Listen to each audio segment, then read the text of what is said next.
اعوذ باللہ من الشیطان الرجیم بسم اللہ الرحمن الرحیم اللہم صل علی محمد وآل محمد وعجل فرجہم۔ السلام علیکم ورحمۃ اللہ وبرکاتہ، عز اللہ ایامکم۔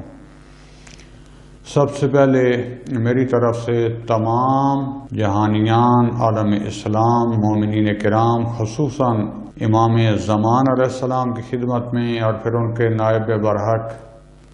آیت اللہ العظمیٰ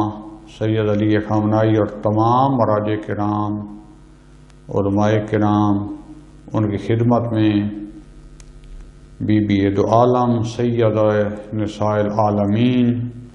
بنت محمد مصطفیٰ صلی اللہ علیہ وآلہ وسلم کی ولادت باسعادت کے حوالے سے آپ کی خدمت میں تبریک پیش کرتا ہوں اور خداوند عالم سے دعا کرتا ہوں کہ ہمیں اس بی بی کی ولایت کے ساتھ متمسک ہونے اور ان کی اولاد کے ساتھ جو حجج خدا ہیں ان کے ساتھ متمسک ہونے اور ان کے رستے پر چلنے کی، ان کی معرفت حاصل کرنے کی توفیق عطا فرمائے۔ ہماری گفتگو چل رہی تھی قضاء و قدر میں، اور میں نے مختصر انداز میں جس حد تک ممکن ہو سکا اس کو آپ کے سامنے پیش کیا۔ اسی قضاء اور قدر، مخصوصاً قدر کے ذیل میں ایک بحث آتی ہے شیعہ کے عقائد میں سے ہے بدع کا نظریہ، کہ جس کی وجہ سے کچھ جو ہے مسلمین کے گروہ اس کے لغوی معنی کی وجہ سے شیعہ کے خلاف جو ہے حتیٰ کفر کے فتوے دیتے ہیں، مغلظات جو ہے وہ بکتے ہیں اور لوگوں کو گمراہ کرنے کی کوشش کرتے ہیں، جبکہ شیعان حیدر کرار جو ہیں، امامیہ جو ہیں، اپنے عقائد میں جو ہے اس پر جو ہے نہ فقط پائبند ہیں بلکہ اس کو ایمان کا حصہ سمجھتے ہیں، قرآن کی آیات اور ائمہ معصومین علیہم السلام کی روایات کی وجہ سے۔ تو کیونکہ بہت ایک جو ہے یہ پیچیدہ قسم کا موضوع عرض کیا کہ ہم اس کو ایمان کا حصہ سمجھتے ہیں، حالانکہ یہ اہل سنت کی کتابوں میں بھی موجود ہے احادیث میں، جب بعد میں عرض کروں گا، لیکن بعض لغوی معنی کی وجہ سے جان بوجھ کر جو ہے وہ جیسے شیعہ کے خلاف تاریخی طور پر یہ ہمارے مخالفین ایک ہتھ کنڈا آزماتے ہیں کہ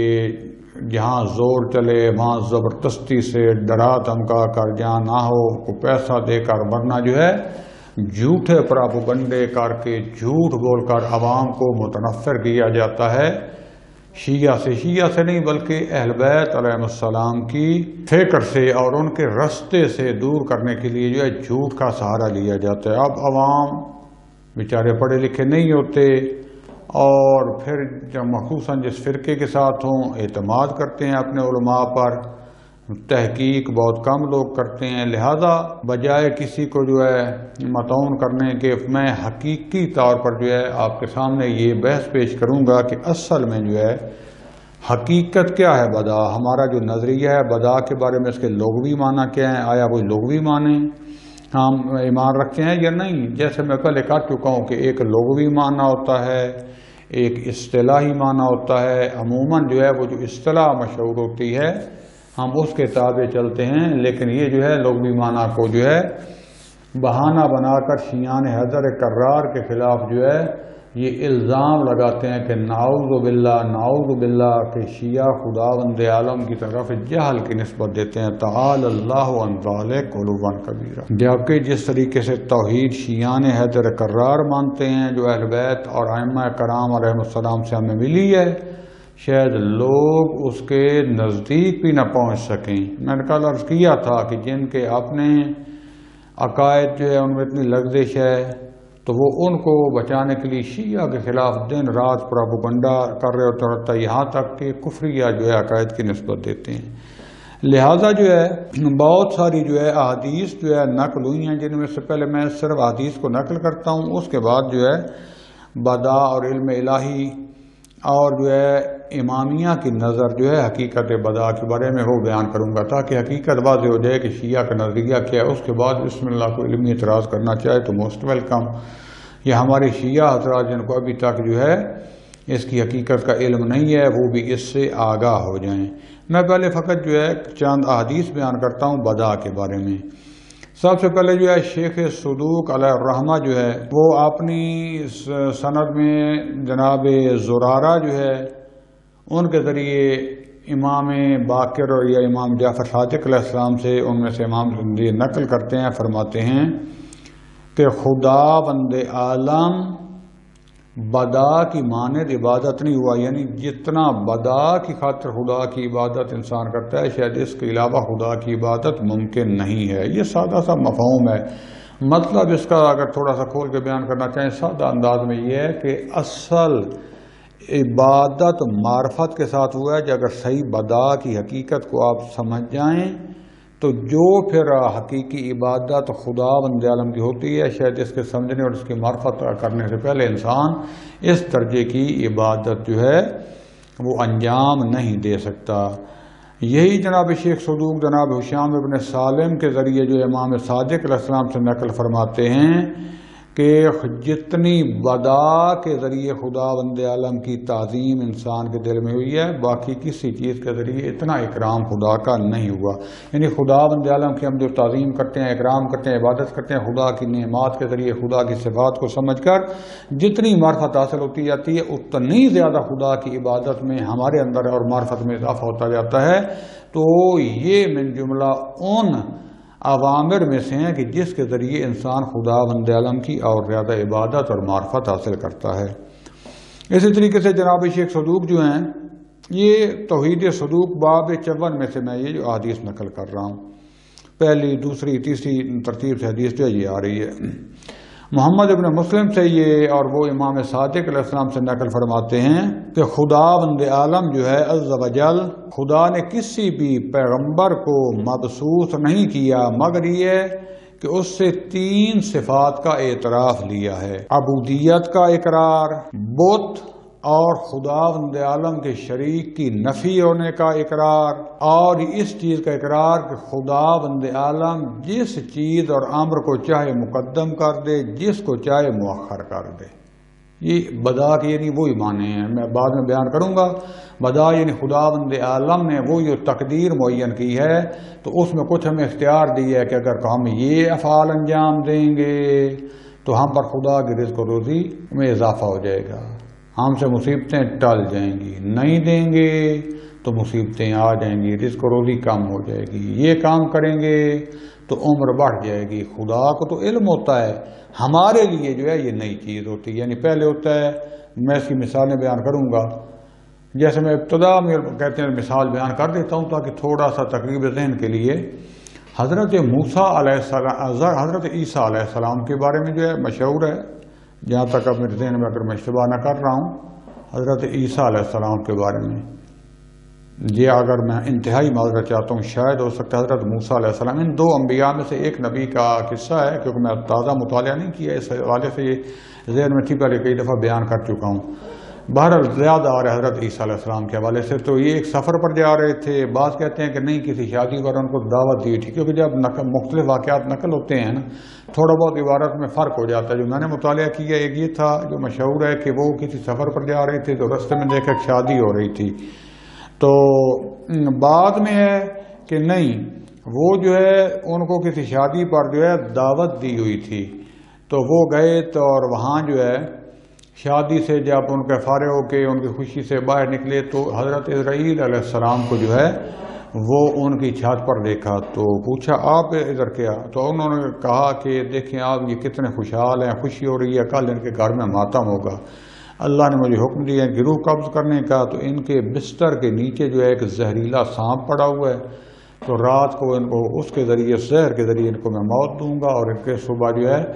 یہ ان کے گھر میں جو ہے ماتم بپا ہوگا، کوہرام مچا ہوگا۔ بعد میں کہ نہیں حضرت عیسیٰ علیہ السلام نے گزرتے ہوئے دیکھا جب شادی ہو رہی تھی تو کہا کہ ابھی جو ہے ان کی خوشیاں ہو رہی ہیں، کل جو ہے وہ ان کے گھر میں ماتم بپا ہوگا، کیونکہ جو انبیاء کرام اولیاء کرام ہوتے ہیں یہ جو ہے خدا بند عالم کے دیے علم کے ذریعے سے، جیسے نا ایک لوح محفوظ ہے، ایک لوح محو اثبات ہے، تو اللہ محو اس بات تک ان کا جو ہے جس کو ہم غائب کا علم کہتے ہیں باذن اللہ، یہ ان کو اس کے حقائق کا علم ہوتا ہے۔ تو ادھر سے دیکھا کہ صبح ان کی موت ہے، آج ان کی خوشیاں ہو رہی ہیں، کل کو رام بپا ہوگا۔ اب یہ دو نقل ہوئے واقعہ بعد ہے کہ جب واپس آئے تو دیکھا کہ جو ہے نا ان کے گھر میں تو خوشی ہے، ٹھیک ٹھاک، وہ میاں بیوی خوشحالی منا رہے ہیں۔ بعض ہے کہ نہیں، انہوں نے دوبارہ نبی خدا صلی اللہ علیہ وسلم کو بلایا، یہ نبی پاک خود ہی آ گیا کہ اب ظاہر ہے جا کے ان کا جنازہ پڑھوں، ان کے گھر میں جو ہے وہ ماتم بپا ہوگا۔ دیکھا تو وہ خوشحال خوشی خوشی باہر ہے، استقبال کیا۔ تو کیا ہوا، پہلے واقعہ ایک واقعہ کے متعلق جو ہے انہوں نے کہا کہ تمہیں کوئی ایسا پیش نہیں آیا واقعہ؟ کہا کہ رات کو جو ہے ہم جب سونے لگے، سارے مہمان چلے گئے، تو ایک جو ہے فقیر ہمارے دروازے پہ یا مسکین آ گیا، تو اس نے آ کے دروازہ کھٹکھٹایا۔ جب میں نے کھولا تو اس نے کہا مجھے بڑی دیر سے پتہ چلا کہ آپ کی شادی ہے، میرا گھر دور ہے، تو میں بھوکا ہوں، 2-3 دن سے میرے گھر میں بھی فاقے ہیں، مہربانی کریں مجھے اپنا کوئی کھانا ہے تو وہ دے دیں۔ تو کہتا ہے میری جو اپنی رضا پڑی ہوئی تھی میں نے اٹھا کے دے دی۔ جیسے واپس آنے لگا تو اس نے کہا اگر مہربانی کر دیں، میری بیوی اور بچے بھی بھوکے ہیں سارے، یہ تو میرے لیے کافی ہوگی، اگر کوئی اور غذا بچی ہوئی تو وہ بھی مجھے دے دیں۔ کہتا میں اب شرمندگی سے دروازہ بند کرنے لگا کہ میری بیوی سن رہی تھی، وہ اپنا جو ٹرے یا تھال وغیرہ ظرف پڑا ہوا تھا اپنا اٹھا کے لے آئی، وہ بھی اس فقیر کو دے دیا۔ اور جیسے واپس گئی اپنے بستر کے ساتھ بھی جا رہی تھی تو اس کا وہ تھوڑا سا بھاری ہوگا، جو بھی اب خصوصیات تو نہیں لکھی تاریخ میں، تو وہ گرا نیچے برتن، کہتے ہیں کہ نیچے وہ سانپ کے سر میں لگا، سانپ وہیں پہ مر گیا، پھر ہمیں احساس ہوا۔ دوسرے واقعے میں یہ ہے کہ جب حضرت عیسیٰ علیہ السلام کے حواریوں نے کہا کہ آپ نے تو کہا تھا کہ ایسا ہو جائے گا، ان کی وفات ہو جائے گی، آپ نے کہا ادھر آؤ، ابھی دیکھتے ہیں کہ جہاں کا بستر تھا وہاں سے کہا بستر کو ہٹاؤ، دیکھا تو نیچے بہت بڑا جو ہے نا سانپ پڑا ہوا تھا۔ کہا تم نے رات کو ایسا کام کیا ہے کہ رات کو یہ معمور تھا کہ آپ کو ڈسے گا اور آپ کی وفات ہوگی۔ تو انہوں نے اس طریقے سے واقعہ بتایا کہ ہم نے صدقہ رات کو دیا، تو کہا کہ اس صدقہ کی وجہ سے خدا بند عالم نے اپنی موت کو ٹال دی ہے۔ یہ بدا کا ایک جو ہے مصداق ہے، یعنی خدا بند عالم نے جو تقدیر مقدر کیا ہوتا ہے ہمارے لیے ایک چیز، ہمارے کسی عمل کی وجہ سے پھر وہ مصیبت ٹل جاتی ہے یا وہ نعمت آ جاتی ہے۔ تو یہ جو ہے خدا کی ایک بعد میں آیات میں بھی آؤں گا، ایک لوح محفوظ ہے جو فقط مثلا جس کا اللہ کو علم ہے اور کسی کو علم نہیں ہے، یا فقط خاتم الانبیاء یا ائمہ کو بعد ہے کہ ان کو علم ہے اللہ کے حکم سے، اور بعض کہتے ہیں کہ نہیں، فقط وہ جو محو اس بات ہے اس کا علم ہے۔ لہذا بعض اوقات انبیاء یہ جو ہے خدا نے جو ان سے وعدہ کیا ہوتا ہے یا انبیاء نے جو خدا کے حکم کی وجہ سے لوگوں کو بتایا ہوتا ہے تو اس میں تبدیلی آتی ہے۔ تو یہ اس وجہ سے ایسا نہیں ہے کہ خدا کے لیے نعوذ باللہ خدا کو کا ارادہ چینج ہو جاتا، نہیں، خدا کو پہلے سے علم ہے کہ یہ صدقہ دیں گے مصیبت ٹل جائے گی، یہ کریں گے۔ تو یہ جو ہے انبیاء یا اولیاء کرام ہوتے ہیں، ان کو جو فوری جو اس وقت ہونے والا ہوتا ہے اس کے بارے میں علم ہوتا ہے، پھر جب تبدیلی ہوتی ہے تو بعد میں علم دوسرا ہوتا ہے۔ تو اس قسم کی یہ جو حدیثیں اس کے مطلب کو بیان کر رہی ہیں، یہ جو ہے کہ خدا جس کو چاہے مقدم کرے، خدا جس کو چاہے مؤخر کرے، یعنی خدا کو علم ہوتا ہے کہ خدا مؤخر کرے گا، پہلے اس کے لیے موت مقرر ہوگی، پھر خدا موت ٹال دے گا، پھر اس وقت موت آئے گی، اس کے ان بعض اعمال کی وجہ سے۔ یہ خلاصہ کلام ہے اس کا، جو بعد میں بھی بیان کروں گا میں انشاءاللہ مزید تفصیل سے۔ چوتھی جو حدیث ہے اس میں باب میں چھٹی بنتی ہے توحید شیخ صدوق میں باب 54 میں، تو یہ جو ہے ریان ابن سلت ان سے نقل کرتے ہیں امام رضا علیہ السلام سے کہ خدا بند عالم نے کسی بھی پیغمبر کو مبعوث نہیں کیا مگر یہ کہ اس کو شراب حرام قرار دی ہے، یعنی حضرت آدم علیہ السلام سے لے کر آج تک شراب حرام ہے۔ یہ جو مثلا جو ہے یہودی یا عیسائی جو عقیدہ رکھتے ہیں نا کہ مثلا ان کی توریت اور انجیل میں لکھی ہوئی ہیں عبارتیں کہ نعوذ باللہ فلاں نبی نے جو ہے وہ شراب پی اور فلاں، یہ سب تحریف شدہ ہیں، حرام تھا اول سے لے کر آخر تک، یہ شراب آج تک اللہ نے حلال نہیں کیا۔ امام رضا علیہ السلام فرماتے ہیں کہ خدا بند عالم نے کسی بھی نبی کو مبعوث نہیں کیا مگر یہ کہ ان پر شراب کو حرام کیا ہے اور ان سے اقرار لیا ہے کہ خدا بند عالم کے حکم سے اس کی خالقیت اور اس کی تقدیر میں بدا پر ایمان رکھیں۔ یہ تھی چند احادیث اور یہ تھا شیعہ کا کلی سا نظریہ کہ جس کی توضیح جو ہے وہ میں آگے بیان کروں گا۔ اب یہاں پر آگے آتے ہیں، یہ جو ہم شیعہ پر الزام لگایا جاتا ہے کہ بدا کا معنی ہے جہل کے بعد علم ہونا، تو نعوذ باللہ شیعہ عقیدہ رکھتے ہیں ثم نعوذ باللہ تعالی اللہ عن ذلک علوا کبیرہ کہ خدا بند عالم کو کبھی کبھی جو ہے بعد میں پتہ چلتا ہے کہ ایسا نہیں کرنا تھا اور ایسا کیا، تو خدا بند عالم کے حکم کو چینج کر دیتا ہے۔ استغفر اللہ ربی واتوب الیہ۔ شیعہ کا یہ نظریہ نہیں ہے، لہذا میں پہلے لغت میں بیان کرتا ہوں جو مشہور عمومی لغت ہے۔ بدا جو ہے لغت میں یعنی خفا کے بعد ایک چیز کا ظاہر ہونا، ایک چیز مخفی تھی پتہ نہیں تھا بعد میں ظاہر ہونا، یعنی مطلب وہی بنا یعنی پہلے پتہ نہیں تھا، یعنی ایک چیز کا پتہ نہ ہونا، جاہل ہونا، بعد میں اس کا علم ہونا۔ اور اس کا یہ کیا معنی بنے گا، یعنی کسی چیز کا مسلدہ معنی یہ بنتا ہے یعنی کسی چیز سے جاہل ہونا، اور اس کی وجہ سے جب ظاہر ہوتی ہے تو اس کے بعد ارادہ میں تبدیلی آ جانا، انسان کی رائے میں تبدیلی آ جانا۔ خدا بند عالم کے بارے میں یہ امر محال ہے، گناہ ہے، حرام ہے۔ نعوذ باللہ ثم نعوذ باللہ تعالی اللہ عن ذلک علوا کبیرہ۔ خدا بند عالم ایک لمحے کے لیے بھی جاہل نہیں ہو سکتا، نہ نسبت دینے والا یا جاہل ہے یا کافر و مشرک ہے،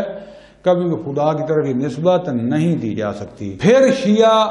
کیا کہتے ہیں بدا سے؟ شیعہ جو ہے وہ آپ نے ائمہ علیہ السلام کی تبعیت میں جو نصوص قرآن میں وارد ہوئی ہیں اور جو سنت میں وارد ہوئی ہیں اور ان کے اوپر براہین عقلی بھی پائی جاتی ہیں، وہ اتفاق رکھتے ہیں کہ خدا بند عالم تمام اشیاء کا، تمام واقعات اور تمام حوادث جزئی ہوں یا کلی، گزشتہ گزرے ہوئے زمانے میں ہوں، حال میں ہوں یا آئندہ آنے والے ہوں، ایک ایک لمحے ایک ایک چیز ایک ایک جز سے واقف ہے، علم رکھتا ہے۔ خدا ان کے اوپر محیط ہے، خدا کسی چیز سے بھی غافل نہیں ہے۔ لہذا اس حوالے سے امام بہت زیادہ احادیث ہیں۔ امام محمد باقر علیہ السلام فرماتے ہیں خدا بند عالم جو ہے تھا جب خدا کے علاوہ کچھ بھی نہ تھا، کوئی چیز بھی نہ تھی۔ خدا ازل سے تھا اور جو کچھ بھی واقعہ ہوتا ہے اور جو آئندہ ہوگا اس چیز کے وجود میں آنے سے پہلے ابتدا سے ازل سے ہی خدا بند عالم اس کا علم رکھتا تھا، جیسا کہ اس چیز کے وجود میں آنے کے بعد علم رکھتا ہے، اسی طریقے سے اس کی خلقت سے پہلے بھی خدا بند عالم علم رکھتا تھا۔ یہ ایک صاف سا قول عقلی اور امام علیہ السلام کا، یعنی ایک لمحے کے لیے بھی خدا بند عالم کے علم سے یہ چیز، کوئی چیز بھی حتیٰ جو بعد میں مخلوق بنی ہے، بعد میں وجود میں آئی ہے، خدا بند عالم کے علم میں تھی، خدا کے علم سے خارج نہیں تھی۔ اسی طریقے سے امام صادق علیہ السلام فرماتے ہیں ہر وہ چیز جو خدا ارادہ کرتا ہے قبل ازیں کہ وہ وجود میں آئے، اس سے پہلے اللہ کو اس کے وجود کا، اس کی ہر چیز کا علم ہے۔ ایسا نہیں ہے کہ بعد میں چیزیں یعنی خالق ہونے کے بعد اس کے لیے اشکار ہوتی ہے، واضح ہوتی ہے، کوئی چیز چھپی ہوتی ہے، نہیں، خالق ہونے سے پہلے وہ خدا کے علم میں موجود تھی ہر چیز۔ بس خدا بند عالم کے لیے ایسا نہیں ہے کہ نعوذ باللہ پہلے خدا کو اس چیز کو نہ جانتا اور بعد میں ظاہر ہوتی ہو، تعالی اللہ عن ذلک۔ خدا بند عالم جو ہے ہر چیز کا علم ازل سے رکھتا ہے، 1.5 سال اس میں کوئی کمپرومائز نہیں ہے، کوئی ابہام نہیں ہے۔ جب یہ چیزیں واضح ہو گئیں، دو یہاں پہ نقطے آ رہے ہیں کہ بدا کا لفظی معنی ہے خفا کے بعد ظاہر ہونا، پہلے جس کا یعنی چیز چھپی ہو پھر ظاہر ہونا، جس کی وجہ سے ارادہ تبدیل ہو جاتا ہے۔ مثال کے طور پر ہم یہاں سے گھر سے نکلے، آگے دیکھا بھائی ہم جا رہے تھے مثلا تہران، تو پتہ چلا کہ بھائی کرونا کی وجہ سے انہوں نے سارا روڈ بند کر دی ہے، اب ہمارا ارادہ چینج ہو گیا، ہم واپس آ گئے، جیسے گھر ہے کہا بابا آدھے گھنٹے کے لیے بند ہوا تھا، کھل گیا، پھر ہم دوبارہ گاڑی لے کے چلے گئے۔ ہمارا ارادہ کیوں چینج ہوا؟ جہالت کی وجہ سے۔ خدا بند عالم تعالی اللہ عن ذلک، اس سے خدا مبرہ ہے، خدا کو کوئی جہل نہیں۔ اچھا ادھر سے ہم یہ بھی عقیدہ رکھتے ہیں کہ خدا بند عالم پر ایک لمحے کے لیے بھی جہل کسی چیز کا نہیں ہے، وہ ہر چیز کا عالم ہے۔ ادھر سے بدا کا لفظی مطلب بنتا ہے کہ ایک چیز کا خفا کے بعد ظاہر ہونا، تو پھر یہ بدا کا نظریہ کیا بیان کریں گے؟ یہ جو مخالفین ہمارے اوپر حکم لگاتے ہیں جہالت کا، کوئی کفر کا، تو اس کا کیا آپ جواب دیں گے؟ میں مذہب امامیہ کے نظر میں جو بدا سے ظاہر سی بات ہے، ہم جو بیان کریں گے اس کے بعد کوئی اعتراض کرے اپنی طرف سے صغرا کبرا بنا کے، جو ان کی عادت ہے جاہل عوام کے سامنے جناب وہ کر رہے ہوتے ہیں، فضل یہ کر دیں گے وہ کر دیں گے، نکلو، جب ان کو مناظرے کا چیلنج دیا جاتا ہے پھر ان کی ماں مر جاتی ہے، پھر کبھی کہیں گے کہ پہلے تم شرائط لے کر آؤ، پہلے تم اجازت لے کر آؤ، پھر یہ کرتے ہیں۔ البتہ میں اس کے حق میں نہیں ہوں کبھی دوستان عزیز۔ آج کے دور میں مناظرہ سوائے جہالت اور ایک دوسرے کی توہین کے نفرت بڑھانے کی کچھ نہیں ہے۔ کتابیں موجود ہیں، سوشل میڈیا موجود ہے، قرآن حدیث ہر چیز کی۔ آپ شیعہ علماء کا نظریہ پہلے شیعہ سے پوچھیں، سنی علماء کا نظریہ سنی سے پوچھیں، حتیٰ ہندو کے بارے میں تحقیق کرنی، ان کی کتاب پڑھ کے ان کو علماء سے پوچھیں وہ یہ جو انہوں نے عبارت بیان کی اس سے کیا چاہتے ہیں۔ بعض کا مشترک لفظی ہوتا ہے، ایک لفظ کے کئی معنی ہوتے ہیں۔ بے انصافی، بے عدالتی ظلم ہے، اور یہ ظلم خدا کو پسند نہیں ہے۔ کسی کے اوپر تہمت لگانا مخالفت کرنی ہے، کہو میں مخالف ہوں، لیکن ایسا نہیں ہے کہ مخالف ہو گئے تو اب جھوٹ بولنا بھی جائز ہو گیا، تہمت لگانی بھی جائز ہو گئی، دغا کرنا بھی، اس کا جان مال ہر چیز آپ کے لیے حلال ہو گیا، ایسا نہیں ہے۔ یہ کفار اور مشرکین اور جاہل ایسے ہوتے ہیں، ایک مسلمان ایسے نہیں ہو سکتا۔ تو لہذا میں جو ہے آپ بیان کرتا ہوں کہ بدا جو ہے اس کا مطلب ہے ظاہر ہونا، ابدا یعنی ظاہر کرنا۔ اب یہ بدا کا ہم لفظی معنی نہیں لیتے، ہم اصطلاح میں اصل میں ابدا لیتے ہیں، یعنی خدا بند عالم ظاہر کرتا ہے، جو بعض حدیثوں میں بھی آیا ہے۔ اب یا تو جیسے حدیثیں بیان ہوتی ہیں لکھی جاتی تھیں، اس میں جو الف جو ہے مثلا حمزہ جو ہے وہ مثلا کیا ہو گیا ہے، حذف ہو گیا ہے، پتہ نہیں چلا لکھتے وقت، یا نہیں لفظ بدا تھا، اور بدا کا جو ہے اصطلاحی معنی یہ استعمال ہوتا ہے کہ خدا ظاہر کرتا ہے، ہم لفظی معنی مراد نہیں، یعنی ظاہر ہونا کس کے لیے؟ خدا کے لیے نہیں، ہمارے لیے، انسانوں کے لیے ظاہر ہونا، ہم یہ معنی لیتے ہیں، خدا کے لیے نہیں لیتے۔ لہذا جو احادیث میں آیا ہے اور جو کہ ہمارے عقائد دینی میں سے جس کا شمار ہوتا ہے وہ معنی لغوی نہیں ہے، ہم اس کا واضح انکار کر رہے ہیں اور جب مانتے ہیں، اور کسی آج تک شیعہ عالم نے یا ہمارے امام نے یہ معنی لغوی نہیں لیا، جب کیونکہ آگے ہر چیز کی توضیح موجود ہوتی ہے تو معنی لغوی نہیں ہے، بلکہ ہم اصطلاحی معنی ہوتا ہے کہ خدا بند عالم بے معنی ابدا، یعنی ہمارے لیے ظاہر کرتا ہے، یہ ظاہر ہوتا ہے تو ہمارے لیے ظاہر ہوتا ہے نا، خدا کے لیے، خدا کے لیے تو ہر چیز ظاہر ہوتی ہے۔ اور اللہ نہ کرے اگر یہ بدا کا یہ معنی اللہ کے لیے ہم چاہتے ہو تو امام صادق علیہ السلام اور امام جعفر علیہ السلام جو ہیں وہ خدا کی طرف نسبت دے رہے ہوتے کہ بدا سے بڑی کوئی عبادت نہیں ہے، بدا کی وجہ سے خدا بند عالم جتنا عبادت ہوا ہے یا تکریم ہوا ہے کسی اور چیز سے نہیں ہوا، یہ معنی لیتے تو اللہ ذالک، ایسا ممکن نہیں ہے، ہم سے غلطی ہو سکتی ہے، ائمہ سے تو نہیں ہو سکتی۔ تو لہذا صاف معنی ہے کہ یا یہ لفظ ابدا تھا، یہ ابدا کے معنی میں لیا گیا، لغوی معنی نہیں، بلکہ ہم اصطلاحی معنی لیتے ہیں کہ خدا ہمارے لیے ظاہر کرتا ہے، ہمارے لیے ظاہر ہوتا ہے، اور ہمارے لیے جو ہے خدا بند عالم بعض حقائق کو خفا کے بعد ظاہر کرتا ہے، خدا کے لیے ہمیشہ سے ظاہر ہے اور ہوتا ہے۔ یہ تمام مطالب جو ہیں مؤید ہیں اس چیز کے کہ ہمارا مطلب بدا سے وہ نہیں ہے جو ہمارے مخالفین ہم پر اعتراض کرتے ہیں، کیونکہ ہم توضیح دے رہے ہیں، اگر ہوتا تو ہم آپ کے سامنے کہتے ہیں، ہمیں کوئی ڈر تو نہیں ہے، کم از کم حوض علمیہ میں بیٹھ کر جو ہے اپنے عقائد بیان کرتے ہوئے تو ہمیں کوئی مشکل نہیں ہے، صاف اور واضح چیز ہے، اور ہم اپنے اس مدعا پر قرآن کی آیات،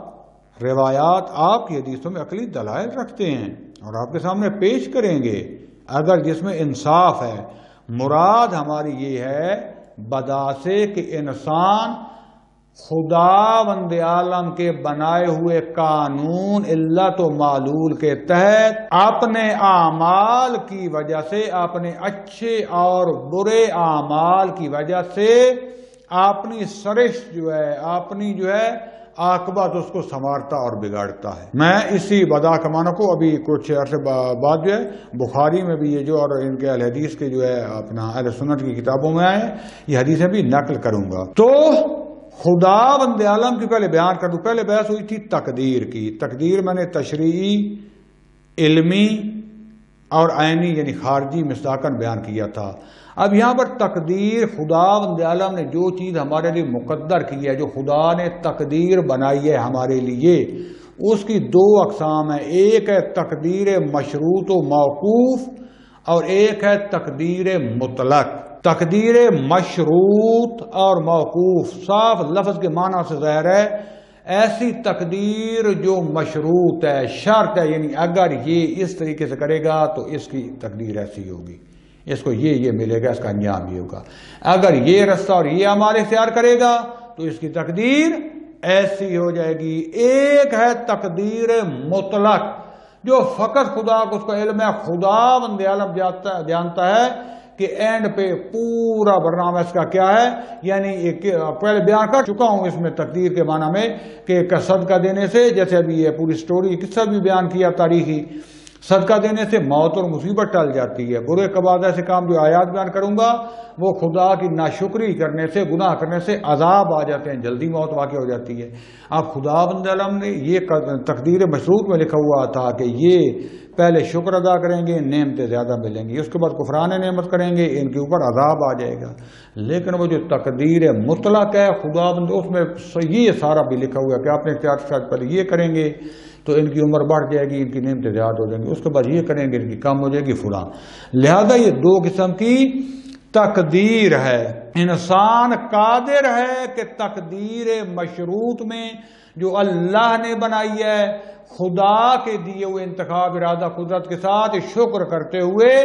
اپنی تقدیر اور قدر الہی جو مشروط ہے اس میں چینجنگ کرے۔ اپنی موت، کل میں نے عرض کیا تھا نا کیسے موت واقع ہونی ہے وہ بدل سکتا ہے، اپنی عاقبت کو عمر بڑھ سکتی ہے، کم ہو سکتی ہے، صحت تقوی آ سکتا ہے، رزق آ سکتا ہے، جا سکتا ہے۔ خدا بند عالم جو ہے ازل سے اس نے عالم کو دو حصوں میں تقسیم کیا ہے، یعنی جیسے کہ خدا بند عالم نے کچھ شروط رکھی ہوئی ہیں کہ شرط انجام دے گا تو اس کی تقدیر ایسے ہو جائے گی، اور اگر یہ چیزیں انجام نہیں دے گا تو اس کی تقدیر ایسے ہو جائے گی۔ یہ خدا کے حکم سے تقدیر بڑھتی کٹتی رہتی، یعنی ہمارے اختیار میں سمجھ لیں، ہمارے اعمال کی وجہ سے اس میں اثر ہوتا ہے۔ لیکن ایک تقدیر مطلق جو ہے وہ لوح محفوظ جس کو کہہ لیں گے آپ، بعض نے اس کے نام چینج کیے، اس میں کوئی فرق نہیں پڑتا، ہمارے اعمال مؤثر ہیں اس میں۔ لہذا شیخ مفید علیہ الرحمہ فرماتے ہیں کہ کبھی کبھی ایک چیز جو ہے ایک شرط کے ساتھ مقدور اور مقدر ہے، یعنی ایک شرط کے ساتھ لکھی ہے کہ اس شرط کے ساتھ یہ اتنی زندگی کرے گا اور اس شرط کے ساتھ اس کی زندگی کم آ جائے گی، اس کی موت ایسے واقع ہوگی، اور اسی شرط کی وجہ سے اس کی حالت تبدیل ہو جاتی ہے۔ جس کہتے ہیں اس کے مقدر بڑے اچھے تھے اور غریب تھا فلاں، یہ اقدام اللہ نے تقدیر بدلی ہے، یہ واقع ہو گیا۔ اصل میں اس کے بعد اعمال ہوتے ہیں خدا بند عالم کو پسند آتے ہیں، یہ خدا بند عالم میں امتحان کی خاطر اس کی تقدیر بدل دیتا ہے، لیکن اپنا انسان کے کردار کا اثر اس میں ضرور ہوتا ہے۔ جیسے خدا بند عالم فرماتا ہے نا سورہ انعام کی آیت نمبر 2 میں، بسم اللہ الرحمن الرحیم، ثم قضى اجلا واجل مسمى، اجل مسمى عنده ثم انتم تمترون۔ یہ کیا ثم قضى اجلا، پھر خدا بند عالم نے جو ہے ایک مدت مقرر کی تاکہ انسان اس میں تکامل تک آ جائے، یہ قضاء اجلا یہ مشروط ہے، وَأَجَلًا مُسَمَّى عِندَهُ، ایک اجل ایک تقدیر اس کے ہاں مسمى پکی ہے، اس میں کوئی آگے پیچھے نہیں ہو سکتا، اس میں یہ ساری چیزیں لکھی ہو، اس میں کوئی رد و بدل نہیں ہو سکتا۔ پاس روشن ہو گیا، واضح ہو گیا کہ اجل جو ہے یہ دو قسم کی ہے، دو قسم کی ہے۔ ایک قسم وہ جو ہے مشروط ہے، اس میں زیادہ اور نقصان جو ہونا اس میں جائز ہے، زیادتی بھی ہو سکتی ہے، کمی بیشی ہو سکتی ہے، اور یہ جو آیا اس پر جو ہے بہترین گواہ ہے، بسم اللہ الرحمن الرحیم، وَمَا يُعَمَّرُ مِن مُعَمَّرٍ وَلَا يَنْقَصُ مِنْ عُمُرِهِ إِلَّا فِي كِتَابٍ، وَمَا يُعَمَّرُ مِن مُعَمَّرٍ، جس کو بھی لمبی عمر دی گئی ہے وہ لمبی عمر نہیں کرتا، نہ ہی اس کی عمر میں جو ہے کوئی کمی ہو سکتی ہے، الا فی کتاب، مگر یہ کہ سارا کچھ یہ کتاب میں درج ہے۔ یہ نوع مشروط جو ہے اجل مشروط ہے، اس پر یہ بہترین دلالت ہے کہ کوئی لمبی زندگی کرے گا، کوئی کم زندگی کرے گا، یہ سارا کا سارا اجل یہ لکھا ہوا ہے۔ اسی طریقے سے یہ ایک آیت ہے وَلَوْ أَنَّ أَهْلَ الْقُرَىٰ آمَنُوا وَاتَّقَوْا لَفَتَحْنَا عَلَيْهِمْ بَرَكَاتٍ مِّنَ السَّمَاءِ وَالْأَرْضِ سورہ اعراف آیت 96 وَلَوْ أَنَّ أَهْلَ الْقُرَىٰ آمَنُوا اگر یہ آبادی والے اہل قریہ ایمان لے آتے واتقوا اور خدا بند عالم سے تقوی اختیار کرتے لفتحنا علیہم برکات من السماء والارض تو ہم زمین و آسمان سے ان کے لیے برکات کے دروازے کھول دیتے برکات کھول دیتے ان پر برکتیں ہی برکتیں نازل ہو جاتی یعنی تقوی اور ایمان کے بعد تقوی یہ تاثیر گزار ہیں نعمتوں اور برکات کے نازل ہونے میں اگر یہ انجام دیں گے خدا بند عالم ہم نعمت دیکھتے صرف مادی کو خود خدا بند عالم کی اطاعت خدا بند عالم کی عبادت کرنا یہ عزت آبرو اطمینان بیماریوں سے بچے رہنا گھر میں سکون اور اتفاق ہونا حرام سے بچنا آپ کی اولاد کا نیک اور اچھا ہونا یہ خدا کی نعمتیں ہیں اس پر آشوب اور بدماش زمانے کے لوگوں میں بھی خدا بند عالم جو آپ کو امن میں رکھتا ہے ان کے شر سے بچا کے رکھتا ہے یہ خدا کی بہت بڑی نعمتیں ہیں اور اس کے بعد باقی مادی نعمتیں بھی شامل ہیں خدا بند عالم واضح بیان فرما رہا ہے کہ یہ جو تسلسل قائم رہے گا اس اجل کا یعنی یہ جو نعمتوں کا کہ نعمتیں زیادہ ہوں گی یہ مشروط ہے نیک عمل کے ساتھ اور فسق و فجور کے ترک کرنے سے برائیوں کے ترک کرنے سے یہ تقدیر یہ مقدر مشروط ہے اس طریقے سے خدا بند عالم حضرت نوح علیہ السلام اور اس کی قوم کے بارے میں خدا بند عالم فرماتا ہے سورہ نوح کی آیت 10 سے 11 میں بسم اللہ الرحمن الرحیم فَقُلْتُ اسْتَغْفِرُوا رَبَّكُمْ إِنَّهُ كَانَ غَفَّارًا يُرْسِلِ السَّمَاءَ عَلَيْكُمْ مِدْرَارًا خدا فرماتا ہے فقول تو میں نے کہا استغفار کرو ربکم اپنے رب سے استغفار کرو انہو کان غفارا کیوں وہ غفار ہے بہت زیادہ بخشش کرنے والا یرسل السماء علیکم مدرارا کیا کرتا ہے جب تم مغفرت طلب کرو گے استغفار کرو گے تو وہ تمہارے اوپر جو ہے لگاتار پر برکت آسمانی بارشیں برسائے گا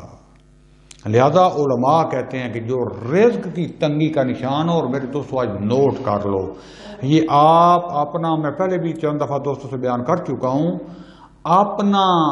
یہ میری مائیں بہنیں بھی اور جو دوستان نوجوان سن رہے ہو اپنا یہ تسلسل بنا لو کم از کم صبح اٹھنے کا نماز کے بعد بھی مصلی پر بیٹھے ہوئے ایک دفعہ کم از کم زیادہ نہیں کر سکتے تو 101 دفعہ استغفر اللہ ربی واتوب الیہ اور پھر جو ہے بسم اللہ الرحمن الرحیم ولا حول ولا قوت الا باللہ العلی العظیم اللہم صلی علی محمد وآل محمد وعجل فرجہم درود کے ساتھ اس کو 101 دفعہ کم از کم اور زیادہ جتنا پڑھ سکیں یہ استغفار درود اور یہ پڑھ کے دیکھیں یا پھر سبحان اللہ والحمدللہ ولا الہ الا اللہ واللہ اکبر یہ 3-4 تسبیحیں جو ہیں درود کا بہت زیادہ ذکر علماء فرماتے ہیں کہ جب بھی مصیبتیں آتی ہیں مصیبتوں کا سیلاب آ جاتا ہے میں درود کے سیلاب کے ذریعے ان کو بھگا دیتا ہوں نعمتوں کے سیلاب واقع ہو جاتے ہیں لہذا یہاں اللہ واضح فرما رہا ہے کہ اگر وہ استغفار کریں تو اللہ تعالیٰ ان کے اوپر نعمتوں کے دروازے کھول دے گا نعمت کی بارش برسائے گا تو یہ جو ہے یہ اجل یہ اس کا تداوم تسلسل اس نعمتوں کا استغفار کے ذریعے ایمان کے ذریعے تقوی کے ذریعے تو یہ کیا ہے یہ وہ اجل یہ تقدیر مشروط ہے یعنی پہلے ہمارے لیے نہیں ہوتا جب ہم اپنے عمل سے کرتے ہیں تو خدا بند عالم ارادہ بناتا ہے اور اس کے خدا کے ارادے کی وجہ سے ہمارے اوپر جو ہے یہ چیزیں یہ نعمتیں ہو جاتی ہیں اور اگر ہم اس فسق و فجور کرتے ہیں خدا کی نافرمانی کرتے ہیں تو یہ نعمتیں یہاں پر قطع ہو جاتے ہیں حتیٰ زندگی جیسی نعمت بھی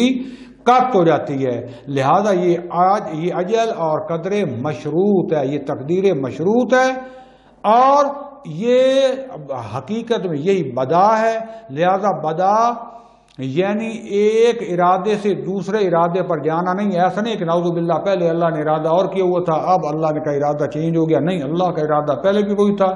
اور اس کے طول میں یہ ارادہ اللہ نے پہلے ارادہ کیا ہوا تھا کہ یہ دے گا، اس کے بعد اللہ نے ارادہ کیا ہوا تھا ازل سے کہ اس کے بعد یہ کریں گے تو یہ ہو جائے گا۔ کائنات کا نظام خدا بند عالم نے بنایا اور ہر اس چیز باطل اوہام سے ہم مبرہ ہیں جو مخالفین ہم پر لگاتے ہیں۔